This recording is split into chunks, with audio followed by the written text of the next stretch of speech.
പ്രശസ്ത സാഹിത്യ നിരൂപകനും മുൻ എംഎൽഎയുമായ എം.കെ. സാനു ഓഗസ്റ്റ് 2 ശനിയാഴ്ച കൊച്ചിയിൽ അന്തരിച്ചു. അദ്ദേഹത്തിന് 98 വയസ്സായിരുന്നു. വാർദ്ധക്യ സഹജമായ അസുഖങ്ങളെ തുടർന്ന് കൊച്ചിയിലെ സ്വകാര്യ ആശുപത്രിയിൽ ചികിത്സയിലായിരുന്നു സാനു. പ്രൊഫസർ, സാഹിത്യ നിരൂപകൻ, ഗ്രന്ഥകാരൻ, വിവർത്തകൻ എന്നീ നിലകളിൽ 8 പതിറ്റാണ്ടോളം കേരളത്തിന്റെ സാംസ്കാരിക മണ്ഡലത്തിലെ നിറസാന്നിധ്യമായിരുന്നു സാനു മാഷ് എന്നറിയപ്പെടുന്ന സാനു. 2013 കേരള സാഹിത്യ അക്കാദമി ഏർപ്പെടുത്തിയ എഴുത്തച്ഛൻ പുരസ്കാരവും 2011 കേന്ദ്ര സാഹിത്യ അക്കാദമി അവാർഡും ലഭിച്ചിട്ടുണ്ട്.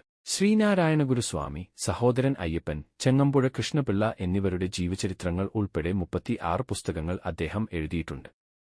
താഴ്വരയിലെ സന്ധ്യ, ഇവർ ലോകത്തെ സ്നേഹിച്ചവർ എന്നിവ അദ്ദേഹത്തിന്റെ ഓർമ്മക്കുറിപ്പുകളാണ്.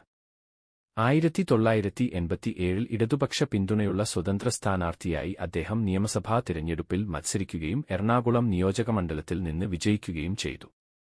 തിരുവനന്തപുരം യൂണിവേഴ്സിറ്റി കോളേജിൽ നിന്ന് എം.എ. മലയാളത്തിൽ 1ാം റാങ്ക് നേടിയ സാനു, ശ്രീനാരായണ കോളേജിലും മഹാരാജാസ് കോളേജിലും ലെക്ചററായി ജോലി ചെയ്തിട്ടുണ്ട്.